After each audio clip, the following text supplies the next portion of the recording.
on se retrouve pour un nouveau vlog lecture un peu particulier parce qu'en fait cette semaine est tout sauf une semaine de ma vie quotidienne, de ma routine plutôt. En fait c'est les épreuves du bac en ce moment, les épreuves de spécialité et donc mon emploi du temps est totalement chamboulé. Mais du coup je me suis dit que j'avais aussi plus de temps chez moi ou en tout cas hors de l'établissement, pouvoir lire et surtout vlogger et prendre ma caméra. Et je vous embarque donc dans cette semaine particulière avec moi et mes petites lectures. Donc on est lundi 20 et je suis hyper stressée, on dirait des élèves, enfin, je suis autant stressée qu'une élève, c'est pas grave. Aujourd'hui c'est la première épreuve de spécialité, je surveille pas, je vais juste aller voir mes élèves au début de l'épreuve, les encourager, etc. Et après je rentre chez moi et j'irai voir mes étudiants ce soir. Donc dans cette journée un peu vide hors du monde scolaire, parce que d'habitude le lundi c'est une journée vraiment ultra chargée, quasiment ma journée la plus chargée de la semaine. J'ai donc aujourd'hui du temps pour moi. Et donc comme vous l'avez vu sûrement dans les précédents plans, j'ai lu ce matin dans mon lit, ce qui était trop bien et que j'ai rarement l'occasion de faire. Mais là j'avais pas très bien fermé mes volets exprès pour pouvoir lire ce matin. Et j'ai pris mon petit déjeuner en lisant. Pareil, d'avoir un peu le temps de se poser, ça m'arrive rarement dans la semaine. Parfois ça m'arrive le week-end, mais c'est vrai que je suis un peu fatiguée au matin des week-ends. Donc là j'avais le temps. En plus je me suis levée hyper tôt, mais je pense que ça c'est le stress. Donc bref, ce matin donc j'ai lu ça. En fait ici c'est l'intégrale de la première époque de l'Assassin Royal. Et donc la partie 1 de cette intégrale qui est divisée en 3 tomes, j'ai mis des petits... voilà. Et en fait, je lis le tome 3. Et initialement, je les lisais dans ces formats-là et que j'aime vraiment beaucoup, vous le savez, je vous en ai énormément parlé. Ça frôle à chaque fois le coup de cœur. Enfin, le tome 1, c'était un coup de cœur. Ouais, le tome 1, c'était un coup de cœur. Le tome 2, ça a quasiment frôlé le coup de cœur. Et j'aime vraiment ces couvertures, elles sont vraiment très belles. Et dans la bibliothèque, ça fait vraiment joli. Le problème, c'est que la maison d'édition J'ai lu a décidé d'arrêter de les publier dans ce format-là, enfin en tout cas avec ces couvertures-là, et les a publiés avec une nouvelle couverture que j'aime vraiment pas trop, qui est très chargée, je trouve, qui fait assez young adulte. Je vous mettrai peut-être une capture d'écran de cette nouvelle couverture pour que vous puissiez comparer. J'avais déjà ces deux-là, je voulais pas dépareiller, mais en même temps, il fallait lire le tome 3 et avancer. Il y avait un choix à faire et je me suis dit que finalement, j'allais repartir sur les intégrales, même si c'est moins pratique et c'est ça qui m'avait fait hésiter au début d'acheter l'intégrale parce que c'est vraiment un gros pavé de 1100 pages, c'est lourd vraiment, donc je peux pas le lire dans les transports, ça rentre dans aucun de mes sacs à main, etc. Je peux pas trop l'emmener avec moi, mais c'est moins cher, enfin, les 3 tomes sont plus chers que d'acheter l'intégrale.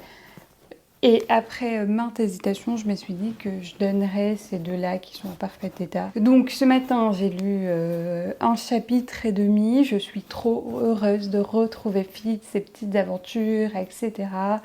Ces histoires contrariées, à la fois politiques, amoureuses, d'assassinat. Vraiment, je suis trop contente. Il me reste un tout petit peu moins de 300 pages pour finir ce tome-là. Donc vous allez voir, je pense que dans ce vlog, je vais un peu saigner le tome 3 du coup de l'Assassin Royal qui s'appelle La Nef du Crépuscule, il me semble. Mais comme du coup, je vous disais ça, c'est un pavé que je peux pas du coup trimballer. Enfin, je pourrais le lire en surveillant demain les épreuves du bac. Mais c'est quand même un gros pavé. J'ai décidé de lire un truc beaucoup plus petit, dont je vous avais déjà parlé dans ma pile à lire du Shiny Spring Challenge que je vous remettrai aussi. Et donc c'est ce tout petit livre, vraiment lui il fait genre 40 ou 50 pages et lui 1100. Je pense qu'on a les deux formats les plus énormes de ma bibliothèque. Enfin, les plus extrêmes de ma bibliothèque. Donc je lirai sûrement ça demain et comme c'est très court et que je serai quand même 4 heures, ça suffira largement pas. Je pense que je vais lire Prendre autre chose et j'ai bien envie du coup de me mettre à jour sur ce que vous voyez là. Mes revues de la déferlante, j'en ai 3 ou 4 en retard. Et j'aimerais bien lire aussi ça. Et c'est pareil, c'est le genre de lecture qui se lit facilement, c'est des articles. Ça en est tout pour ce que j'avais à vous dire pour ce matin-là. Là, je vais finir de me préparer. Je pense que j'aurai le temps encore de lire 20 minutes avant de partir manger avec mes collègues et que le début des épreuves commence. Et je pense que cet après-midi, je pense que je lirai au moins une petite heure cet après-midi avant d'aller en prépa. Et du coup, ce que je compte faire, c'est de vous faire des petits plans si jamais je lis. Je pense pas vous retrouver face cam aujourd'hui, sauf si vraiment cet après-midi j'ai bien avancé. Mais en même temps, je peux pas vous résumer parce que c'est un tome 3 et ça spoil trop. Mais peut-être que je pourrais vous dire mon avancée. Là, j'en suis au chapitre 5, mais je vous reprendrai demain matin avant mes surveillances. Allez, je vous embarque.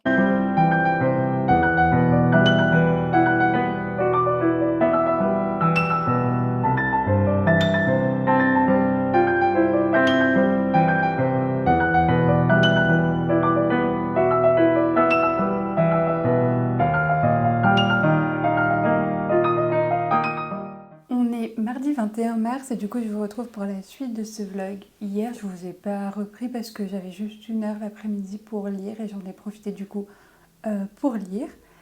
Et là ce matin j'ai un petit peu lu aussi. Vous avez peut-être vu quelques plans, je sais pas encore comment ça va donner au montage. Et là je vais lire encore un tout petit peu avant de partir. Bref, donc hier et ce matin j'ai avancé le tome 3 de l'Assassin Royal de Robin Hood, donc toujours ce gros pavé.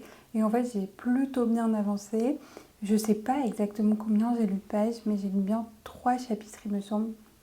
Ouais, il me semble qu'hier j'en étais au chapitre 5 quand je vous ai pris et là j'en suis au chapitre 8.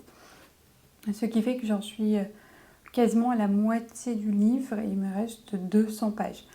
J'aime vraiment de plus en plus, j'adore en apprendre davantage sur la politique et la géographie des 6 duchés, apprendre leurs alliances, ce clivage entre les duchés de l'intérieur et les duchés de la côte, j'aime vraiment beaucoup. Je trouve que ça ressemble un petit peu dans la géopolitique à la trilogie Capitale du Sud qui est écrite par Guillaume Chamanadjian.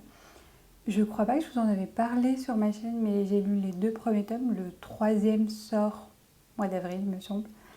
Et c'est en parallèle avec Capitale du Nord de Claire Duvivier dont je vous avais déjà parlé. Bref, et en fait, c'est plutôt peut-être Capitale du Sud qui s'inspire de Robin Hood vu les dates d'écriture et de parution. Bref, mais du coup j'aime beaucoup ces clivages politiques, c'est vraiment intéressant. Et aussi comment Fitz et tous nos autres personnages s'insèrent en fait dans ces clivages pour faire avancer leur intérêt personnel et ou l'intérêt général si celui-ci en fait existe. Ouais. Donc là je vais continuer à lire ça et voilà, l'avancer un maximum. Hier soir j'ai pas lu, trop fatiguée, je suis plutôt contente, il me reste du coup que ça. Ça fait 200 pages en vrai, c'est pas hyper représentatif. Je vous disais hier qu'aujourd'hui j'allais surveiller le bac et du coup que j'allais me prendre ça pour lire le bac. Je crois que je vous en ai déjà parlé hier, sinon je vous en reparlerai face caméra demain quand je l'aurai lu. Ça fait 46 pages donc je pense que je peux lire ça facilement. Ouais, surtout que c'est écrit quand même un peu gros. Et sinon, mais je ne sais pas si je vous en avais parlé hier, mais je vais aussi me prendre la revue La Déferlante parce que j'ai pas mal de retard. Je viens de recevoir le numéro 9 et là c'est le numéro 6 dont le thème principal c'est le rire et il est sorti en juin 2022. Donc je suis vraiment à la bourre. Il y a de tout dedans, il y a des BD, il y a des articles journalistiques sur des thèmes en lien avec les féminismes. Il y a des conseils littéraires, des conseils cinématographiques, des mises en avant d'événements historiques, des débats. Donc là, le débat, c'est le rire. Peut-être peut-on être drôle sans humilier. Il y a des rencontres croisées entre 2 personnes, en général 2 femmes. Donc là, c'est Cécile Duflot et Winnie Birnima, à voir pour la prononciation, autour du thème « Rêver la politique autrement », etc. On parle d'actualité, donc là c'était les manifs en Pologne, etc. J'aime vraiment beaucoup, mais je pense que j'ai juste pas le réflexe de prendre un magazine, enfin une revue, pour lire. J'avoue que je prends plutôt des livres et c'est dommage parce que j'aime vraiment beaucoup à chaque fois. Et cette alternance entre reportages photographiques, BD, articles de fond, articles entre guillemets un peu moins sérieux, etc. Ça fait que c'est vraiment plaisant, on y trouve de tout, c'est intéressant, ça se lit vite. Je devrais peut-être m'y plonger plus régulièrement, ou en tout cas quand je le reçois, le lire dans le mois, pour au moins le lire dans le mois pour qu'au moins les thèmes d'actualité restent encore d'actualité. Bref, c'est tout pour ce petit extrait face caméra. N'hésitez pas du coup à me dire dans les commentaires si vous avez lu des livres que j'ai lus. Sûrement l'Assassin Royal, vous l'avez lu. Et s'il y a des livres que je lis qui vous intéressent, etc. Ou qu'est-ce que vous lisez en ce moment. Ça me fait toujours très plaisir du coup de savoir ce que vous lisez. Ça me donne des pistes de lecture, etc. On se retrouve sûrement demain pour un face cam. Au revoir.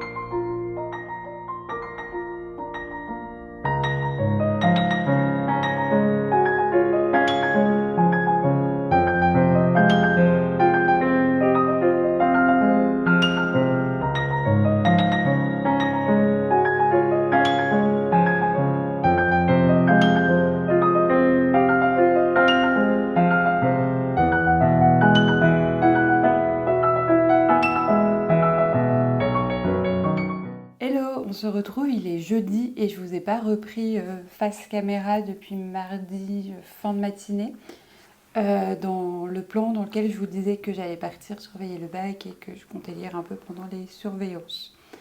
Ça a été un gros fail, j'ai travaillé mais j'ai pas lu du tout. Puis après je suis partie au sport, j'ai un tout petit peu lu et voilà.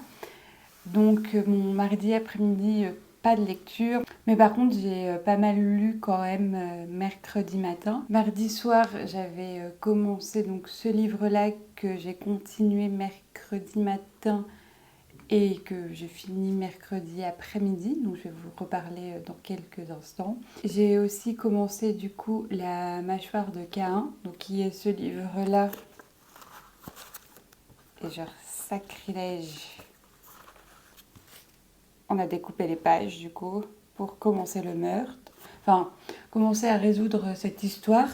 Donc si vous ne connaissez pas, en fait c'est un livre qui date des années 1920 et en fait il y a 6 meurtres, 100 pages et aucune page n'a été, les pages n'ont pas été éditées dans le bon ordre, bon c'est fait exprès et du coup c'est une énigme qu'il faut résoudre en remettant les pages ensemble, donc trouver les 6 victimes et leurs meurtriers.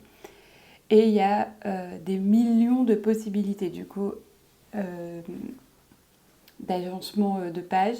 C'est quand même hyper dur, on a pris pas mal de notes quand même, je crois qu'on a 4 ou 5 pages de prise de notes alors qu'on a lu que les 20 premières pages. En plus les pages elles sont vraiment toutes petites, elles sont même pas recto verso, bon bref, on avance sur ça. Il n'y a que 3 personnes dans le monde qui ont réussi, la dernière c'était pendant le confinement. On prétend pas y arriver. Enfin, je pense qu'on n'y arrivera pas. Mais en tout cas, c'est quand même marrant à faire. C'est une bonne expérience. Donc à voir ce que ça donne. Et dans l'après-midi, j'ai commencé à lire donc cette revue dont je vous parlais. J'ai lu cette enquête croisée et c'était vraiment intéressant parce que Winnie Byanyima, qui est ougandaise, a un parcours de vie incroyable. Elle a été dans la résistance armée contre la dictature dans son pays. Elle s'est engagée dans le mouvement féministe de son pays. Elle a participé à la rédaction de la constitution ougandaise qui est une des plus avancées en termes de droits féministes. C'est un des pays qui a la meilleure représentation et représentativité des femmes dans les instances d'assemblée locale, etc. Donc elle a un parcours de vie incroyable.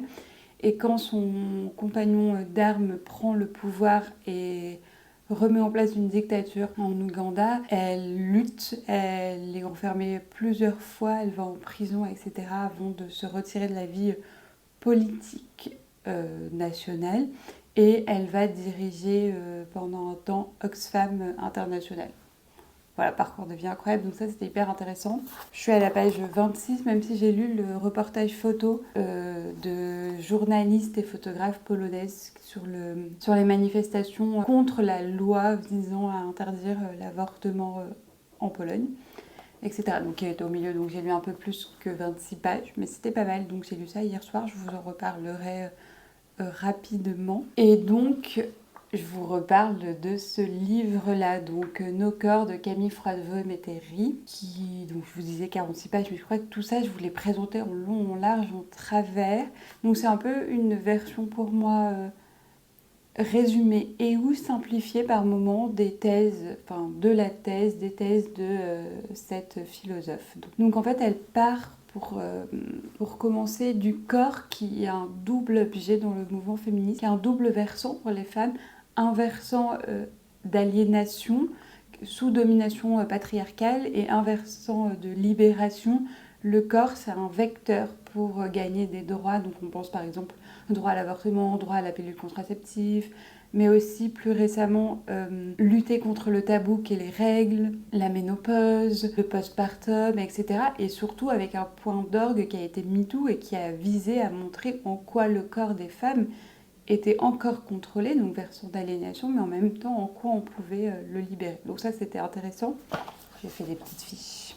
En fait ce que j'ai trouvé hyper intéressant, c'est qu'à travers cet outil ou ce prisme un peu de pensée qui est le corps, elle arrive à définir le mouvement féministe et du coup à définir le sujet du mouvement féministe. Et je trouve ça hyper important de dire que le mouvement féministe n'a pas comme sujet uniquement les femmes en tant que femmes cisgenres, blanches, etc. Et donc ça, elle le fait bien en montrant qu'en fait, les sujets du mouvement féministe, c'est les sujets en tant qu'individus, en tant que personnes dont le corps est soumis à ce régime patriarcal. Parce que ce régime patriarcal va produire des discriminations et des inégalités, de la violence envers ces corps-là. Et en fait, peu importe que ça soit une femme cisgenre, une femme trans, une personne handicapée, etc., il y a vraiment cette idée de contrôle du corps dans le régime patriarcal. Et c'est en ça qu'on peut élargir, ou en tout cas sortir de cette binarité entre mouvement féministe, défendre les droits des femmes, femmes en tant que femmes cisgenres. Et autre idée hyper intéressante qu'elle montre, et en fait ça fait du bien de l'avoir écrite quelque part, et ça c'était intéressant, elle montre qu'il n'y a que chez les femmes, donc avec toutes les précautions que j'expliquais préalablement sur qu'est-ce qu'on entend par femme, il n'y a que les femmes pour qui les transformations de leur corps induisent des transformations dans la place qu'elles occupent dans la société. Et ça le montre très bien avec la ménopause, qui est en fait la fin de l'existence de la femme, qui doit être cachée parce elle vieillit, parce qu'elle est moins désirable, elle est moins productive, etc. Alors qu'on n'a pas du tout ce traitement pour l'homme vieillissant, au contraire. Le projet politique du coup qui est déduit en fait de tout ça, c'est que les femmes doivent réinvestir toutes les dimensions de leur corps, donc que ça soit des dimensions sexuelles, des dimensions médicales, des dimensions vestimentaires, de plaisir, etc. pour les extraire en fait de cette domination patriarcale. Et du coup, en faisant ça, elles vont pouvoir les réinvestir au prisme de leur liberté, de la liberté au sens qu'elles veulent mettre dans leur corps. Et je trouve ça hyper intéressant, et en fait je trouve que ça donne des clés pour comprendre et aussi pour débattre sur certains sujets, notamment pour ou contre le congé menstruel, d'autres arguments aussi pour les débats sur les tenues des femmes, etc. Donc j'ai trouvé ça trop bien, et du coup j'ai la version un peu plus longue de ce texte-là, et en fait dans ça elle fait beaucoup écho à ce livre-là, parce que je pense que du coup elle développe davantage. Ouais, il fait ce texte est 4 fois plus long que celui-ci, donc il y aura plus matière à dire, à développer, à être précis. Donc j'ai envie du coup maintenant de le lire maintenant, enfin, de manière très rapprochée de l'ancien, parce que j'ai envie d'approfondir ce sujet. Et j'ai pas précisé, mais du coup Camille Froidevaux-Métairie, c'est une philosophe qui s'inscrit dans le courant de la phénoménologie. Si comme moi vous connaissez rien à ce courant, elle l'explique quand même assez simplement dedans pour comprendre son point de vue à elle. Et je trouve ça hyper intéressant comme point de vue philosophique. J'ai pas assez de connaissances sur ce sujet philosophique pour savoir si c'est un bon cadre de pensée pour penser nos luttes ou si c'est un cadre qu'il faudrait compléter, etc. Enfin, elle le complète déjà en disant que les fondateurs de ce courant étaient des hommes blancs et que du coup ils pensaient en tant qu'hommes blancs et qu'il y a des autrices, notamment Simone de Beauvoir, qui a commencé à compléter ce courant-là et ses thèses. Mais voilà, pas plus d'informations, mais si vous êtes adepte de philosophie, peut-être que vous en aurez davantage que moi. Et donc du coup, je me retrouve jeudi matin avec ça, mon petit bébé du vlog. J'adore. Vraiment, j'aime de plus en plus.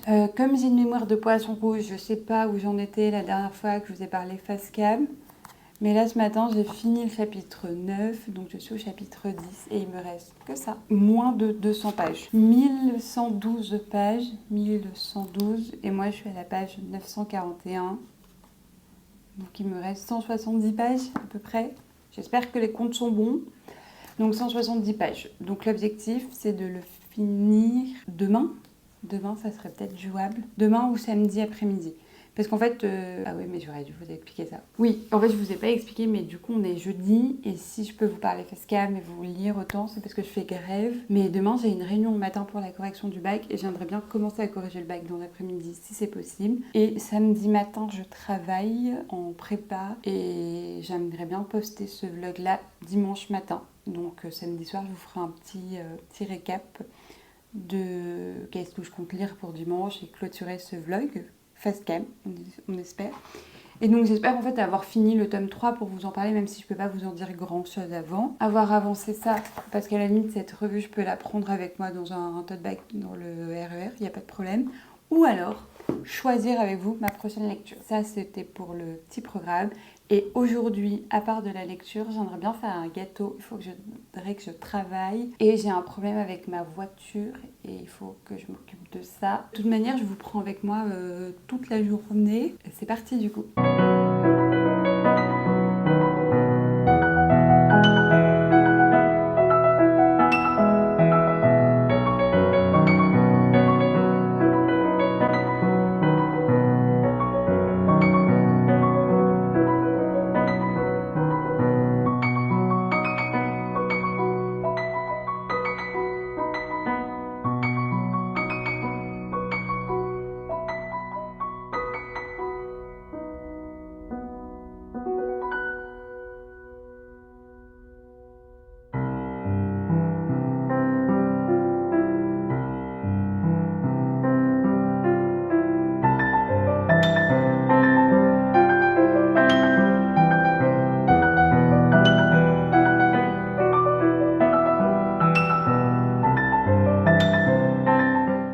Salut, on se retrouve, on est donc samedi 25 et ça fait 2 jours que je vous ai pas repris face caméra et j'ai plein de choses à vous dire. Donc du coup, on s'était pas retrouvé face caméra depuis jeudi, début ou fin d'après-midi, après avoir lu, fait mon gâteau, etc. Et j'ai commencé le montage de ce vlog, donc ça c'était une bonne chose de fait.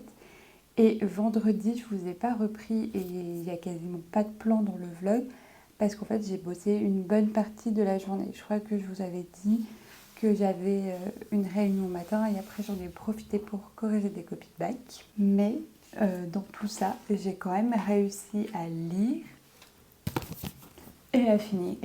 Donc, ce bouquin-là, le tome 3, La Nef du crépuscule de l'Assassin Royal, écrit par Robin Hobb. Et j'ai adoré, j'ai vraiment eu un coup de cœur. Donc c'est le troisième top, troisième coup de cœur. On adore. Je vous en dis pas grand chose parce qu'encore une fois c'est en tome 3, mais j'ai adoré la géopolitique et les intrigues de géopolitique qu'il y avait, l'opposition entre duché côtier et duché de l'intérieur, les manigances de Royal, comment Fitz essaie de se sortir de tout ça, les intrigues politiques, les complots, les jeux de dupes qu'il peut y avoir, etc. Et j'ai vraiment adoré. Et la fin était à la hauteur de ce tome-là, à tel point que le vendredi soir, après l'avoir terminé, j'arrivais plus à lire. Enfin, je voulais plus lire, j'étais encore dans cette aventure, encore avec Fitz, etc. Et ce matin, je me suis précipitée pour acheter du coup la deuxième partie de la première intégrale, donc encore une belle bricasse. Enfin, je l'ai commandée à ma librairie. Donc coup de cœur, et on se retrouve donc le mois prochain, en avril, pour débuter le tome 4, sûrement ensemble, ou alors je vous en parlerai en vidéo. Et donc aujourd'hui, j'ai pas mal lu en vrai. Vous vous rappelez, je vous avais parlé de ce livre-là comme un livre que... enfin, je vous en ai parlé plusieurs fois. Dans un premier vlog, est-ce que je continue ou pas ces lectures? Et j'hésitais, j'avais pas aimé, puis après en le reprenant, j'avais bien aimé. Et je m'étais dit qu'il fallait que je lise au moins 50 pages assez régulièrement. Voilà, des tranches de 50 pages pour pouvoir le finir. Et en fait, je ne l'avais pas repris depuis ce vlog. Après, je l'avais remis dans ma palle du Shiny Spring Challenge en me disant comme ça, j'ai 3 mois, c'est sûr que je vais le lire, il sera fini. Et enfin, j'aurais terminé avec ce livre-là qui est... Enfin, voilà, et j'aime, mais en même temps, j'aime pas. C'est très bizarre. Je vous renvoie à mon vlog pour mieux comprendre ce dont je suis en train de vous parler. Et ce matin, j'ai eu un éclair de génie. Je me suis dit, et si au lieu de le lire, je l'écoutais en audiobook. En fait, j'avais encore des crédits sur Audible et je sais qu'il y est dessus. Et je me suis dit, bah voilà, j'ai de la... il fallait que je conduise ce matin. Au moins, ça fera passer le temps. Et quand enfin, j'aime bien en fait écouter des podcasts en conduisant. De temps en temps, des livres audio. C'est comme ça que j'avais avancé sur Le cœur des femmes de Martin Winkler, que pareil, coup de cœur. Et je me suis dit, bon, bah, ce sera une bonne chose vu que chez moi, je ne le lis pas. Et donc, j'ai écouté 2 chapitres et demi ce matin. Donc, j'étais plutôt satisfaite, ce qui correspond en fait à 20 pages. Bon, c'est pas énorme, hein, on est loin des 50 pages. Mais je me dis que si le lundi aussi, je l'écoute dans ma voiture, et bah, peut-être que j'aurais pu remplir mes 50 pages. Et comme ça, progressivement, de trajet en trajet, m'avancer et finir ce livre. J'ai dépassé la moitié, que ce soit en nombre de pages ou en nombre d'heures à écouter. Donc il me reste quand même 9 heures, 9h30 je crois. C'est une bonne idée, une bonne chose de faite. Et voilà, je suis toujours dans cette ambivalence concernant cette lecture. Et donc je vous disais que j'étais allée à la librairie pour récupérer Becky Chambers. Donc là, c'est Une prière pour les cimes timides, qui est le tome 2 de Histoire de moines et de robots. Et il est très court, il fait 114 pages, donc trop bien. Je me le réserve pour une journée lecture, une journée où je sais que je vais avoir du temps devant moi pour lire longtemps, le prendre et voilà. Et en fait, me faire un cocon Becky Chambers vu qu'il est hyper court. Donc je ne sais pas si ça sera pour ce mois-ci ou pas. Je pense que c'est une duologie finalement. Il me semblait qu'au début c'était une trilogie, mais j'ai pas l'impression qu'on me parle d'un tome 3. Je sais pas trop, mais en tout cas, trop contente. Sinon, ouais, ça fait beaucoup hein, ce petit update. Mon programme de l'après-midi, c'est d'avancer dans cette revue. J'ai lu un tout petit peu en rentrant du travail et avant de manger. J'ai avancé, je pense pas la finir aujourd'hui, mais au moins avancer un petit peu.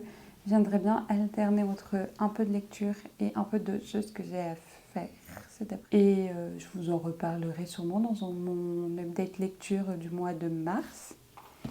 Et surtout, je ne sais pas si j'aurai le temps de vous reprendre face caméra, mais j'ai choisi hier soir ma prochaine lecture. Donc, qui est celle-ci, The Gender Game de Juno Dawson, dont je vous avais encore parlé dans ma palle du Shiny Spring Challenge. En fait, il n'y a que l'Assassin Royal que j'avais pas mis dedans, alors que je voulais absolument le lire. Enfin, je lis un tome par mois, donc c'était certain que j'allais le lire ce mois-ci. Je ne sais pas pourquoi je ne l'ai pas mis dans ma palle. Mais bref, à part ça, je respecte ma palle. C'est quand même impressionnant. Et du coup, c'est une lecture en anglais, donc ça me fait un peu peur sur ça. Même si là, je viens de le refeuilleter pour vraiment confirmer et que vraiment, ça a l'air hyper simple à lire. Mais voilà, bon, bref, ça reste quand même un livre en anglais. Je ne sais pas si je vais lire autant ou pas. Mais je me dis que ça sera jouable et que cette semaine, du coup, je pourrais finir cette revue, lire ce livre-là, qui n'est pas très gros, et sûrement me trouver un moment pour lire Becky Chambers. Donc, normalement, la prochaine fois qu'on se retrouve, sûrement pas dans ce vlog-là, j'aurais lu tout ça. Donc j'espère que ce vlog vous a plu et que vous avez aimé passer cette semaine en ma compagnie, que vous avez pu découvrir voilà, des lectures et partager mon amour de Fitz dans l'Assassin Royal. Je vous invite très fortement à aller lire cette œuvre-là, vous ne serez vraiment pas déçus. Et on se retrouve du coup prochainement pour une prochaine vidéo. À très vite!